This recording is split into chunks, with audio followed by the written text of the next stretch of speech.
الله الرحمن الرحيم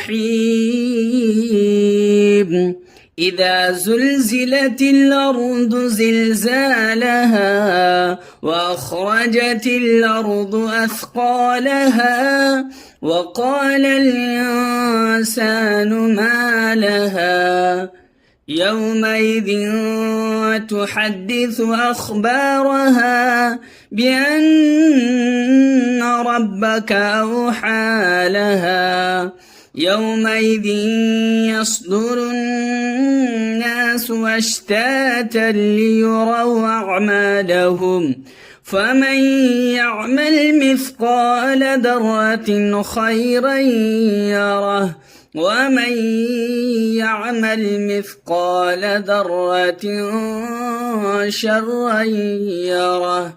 صدق الله العظيم.